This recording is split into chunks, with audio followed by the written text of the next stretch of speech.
자, 이번 시간은 교과서 44쪽인데요. 그동안 우리가 어떤 분수의 곱셈을 공부했었나요? 자연수와 분수의 곱셈, 그리고 분수와 자연수의 곱셈, 그리고 진분수와 진분수의 곱셈을 알아보았어요. 그 외에 또 여러 가지 분수의 곱셈을 알아보자는 것은 이제 우리가 하지 않은 분수, 어떤 분수가 남아있을까요? 가분수나 대분수가 남아있죠? 자, 이런 분수의 곱셈도 오늘 알아보도록 하겠습니다. 자, 연순의 모듬은 가로가 2와 3분의 2m, 세로가 1과 4분의 1m인 한지를 만들었습니다. 이 한지의 넓이가 얼마인지 알아봅시다. 직사각형 모양은 가로 곱하기 세로 이렇게 하면 넓이를 구할 수 있죠.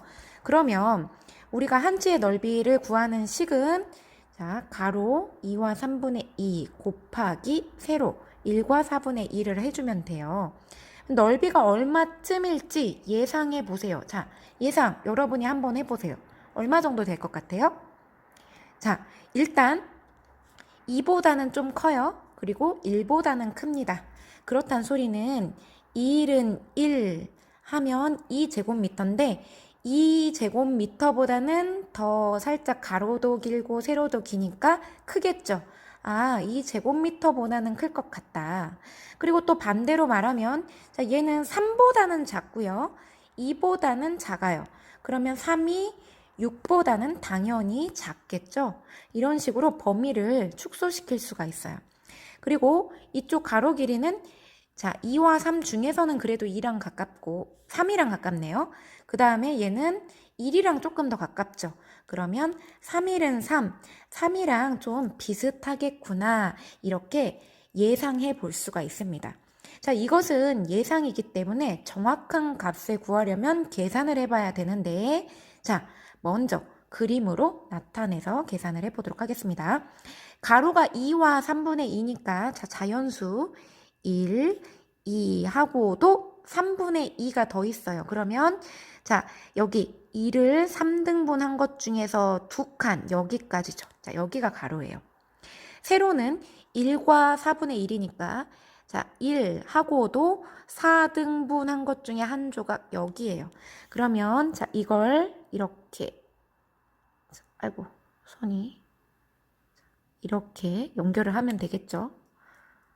자, 이렇게 연결을 하면 되겠습니다.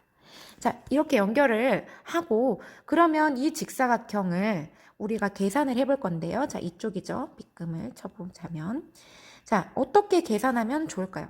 그동안 배웠던 방법들을 총동원해 보면 돼요.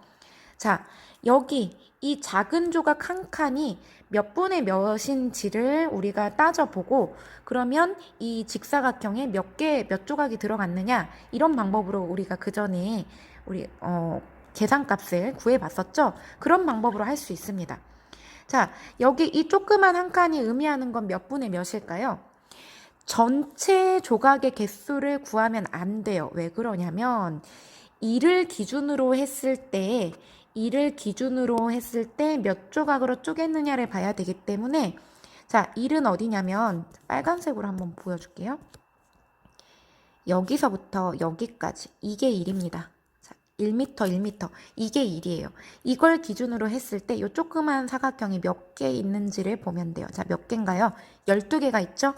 12개로 쪼갠 것 중에 하나를 의미합니다. 12분의 1이에요. 이렇게 찾으면 돼요.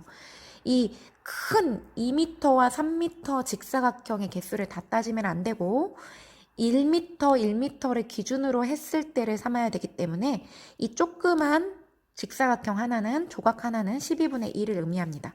자, 그러면 아까 파랑색 우리 직사각형은 이 조각들이 이 네모가 몇 개 들어가 있는지 한번 볼까요? 하나, 둘, 셋, 넷, 다섯, 여섯, 일곱, 8개씩 몇 줄이에요? 하나, 둘, 셋, 넷, 5줄. 8개씩 5줄이라 하면 40조각이라는 소리죠? 그러면 12분의 1이 40조각이 있으니까 자, 넓이는 12분의 40이다 라고 표현할 수 있습니다. 물론 약분을 하자면 3분의 10이고요. 대분수로 바꾸자면 3과 4분의 1이 되겠네요. 자, 이런 식으로 그림의 조각 개수를 세어서 구할 수도 있고 아니면 대분수니까 이 대분수를 가분수로 바꿔서 계산할 수도 있을 것이고요. 대분수가 나올 때마다 나왔던 방법 하나 더 뭐였죠? 자연수끼리, 그 다음에 진분수, 자연수 떼고 나면 진분수 남죠? 진분수끼리 따로 떼어서 계산하는 방법, 이 방법도 써먹을 수 있겠죠. 자, 그러면 이 방법대로 연수와 중기가 계산한 방법을 한번 생각해 보도록 하겠습니다. 우선 연수부터 볼게요. 연수는 보다시피 자, 가로 2와 3분의 1을 자연수로 없애버렸어요. 무슨 소리인가요? 가분수로 바꿔줬다는 소리예요. 가분수로 바꾸면 3등분 했을 때 몇 개인가 이렇게 세보면 되죠. 몇 개인가요? 8개입니다. 3분의 8로 이렇게 바꿔줄 수 있고요.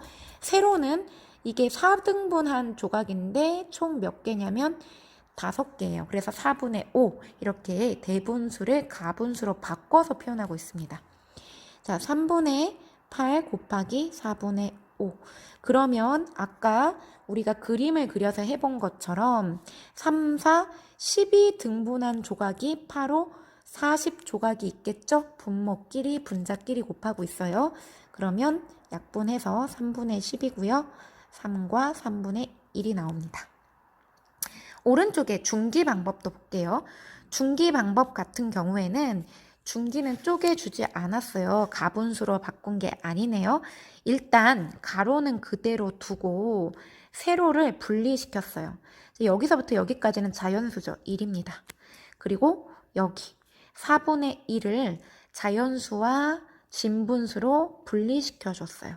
그래서 따로따로 이렇게 그 다음에 이렇게 따로따로 계산해서 합쳐주는 방법을 지금 사용하고 있는 거예요.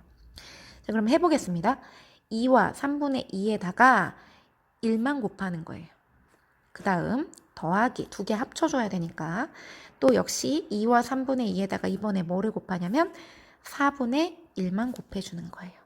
이렇게 계산을 하면 앞에 거는 1은 곱하나 마나 그대로 그 자신 나오니까 이렇게 되고요. 자, 여기 요거는 계산 어떻게 하나요? 3분의 8 곱하기 4분의 1 이렇게 계산할 수 있겠죠? 그러면 약분이 됩니다. 1, 2. 그러면 2와 3분의 2는 그대로 있고 오른쪽이 3분의 2가 돼요. 그럼 이제 합쳐주면 얼마죠? 2와 3분의 4가 되고요. 하나 더 자연수가 추가되죠? 3과 3분의 1이 나옵니다. 이런 식으로 자연수 부분과 진분수 부분을 이렇게 분리시켜서 계산한 다음에 합쳐주는 방법을 사용할 수도 있습니다. 연수와 중기가 계산한 방법 설명해 보세요. 네, 연수는 어떻게 했었다고요? 대분수를 가분수로 나타내서 계산했고요. 중기는 자연수 부분, 진분수 부분 나누어서 계산을 했어요. 자, 해보니까 누가 더 계산 방법이 편한가요? 연수가 훨씬 편하죠. 한 번에 계산을 할 수가 있기 때문에 그래요. 하지만 어떤 방법으로 하든 계산 방법은 같습니다. 방법은 다르지만 결과는 같습니다. 자, 그러면 이번 문제 계산을 해보도록 하겠습니다. 8 곱하기 7분의 2 자연수 곱하기 분수네요. 우리가 이미 앞 차시에서 했던 거지만 이번에는 약간 변형시켜서 이렇게도 할 수 있어요. 8이라 함은 자연수 8은 분수로 바꾸자면 1분의 8이죠. 이런 식으로 바꿔서 분수 곱하기 분수로 만들 수도 있습니다. 자, 이렇게 하고 보면 분모는 분모끼리, 분자는 분자끼리. 그러면 7일은 7, 8이 16, 7분의 16이 나오죠. 대분수로 하면 27에 14가 들어가니까 2가 남아요. 이런 식으로 자연수와 분수의 곱셈 할 수도 있습니다. 물론 예전에 우리 배웠던 방법대로 그대로 자연수는 어떻게 위로 곱한다고 했죠? 같은 원리입니다. 이런 식으로 계산해도 똑같은 답이 나오게 돼요. 두 번째, 5분의 3 곱하기 4. 역시 우리 앞차시에 배웠던 거예요. 바로 이렇게 곱해줘도 되지만 이번에는 분수 곱하기 분수로 만들어주는 건데 4는 1분의 4로 표현할 수 있고 그러면 5일은 5, 3, 4, 12 이렇게 분모끼리 분자끼리 곱해주면 되죠. 2와 5분의 2가 됩니다. 대분수와 대분수 같은 경우에는 두 가지 방법이 있었는데 둘 중에 더 쉬운 방법 뭐였죠? 가분수로 바꾸는 방법을 활용하면 됩니다. 자, 어떻게 하면 되나요? 자, 3분의 4가 되고요. 얘는 5일은 5에 2를 더하면 5분의 7이죠. 그러면 분모끼리 곱하고 분자끼리 곱해요. 15분의 28이 되고요. 그러면 15가 하나 들어가고 13이 남아서 1과 15분의 13이 됩니다. 이렇게 그동안 배운 내용들을 응용해서 대분수의 곱셈까지 오늘 공부를 해보았어요. 앞차시 공부를 정확하게 이해하고 분모끼리 분자끼리 곱하는 방법을 잘 활용한다면 이번 시간에 배운 다른 여러 가지 모양의 분수들 곱셈 어렵지 않게 해결할 수 있을 겁니다. 자, 여러분이 배운 내용 가지고 수학 익힘책 34쪽과 35쪽 풀면서 다시 한번 정리해 보도록 하세요. 수고하셨습니다.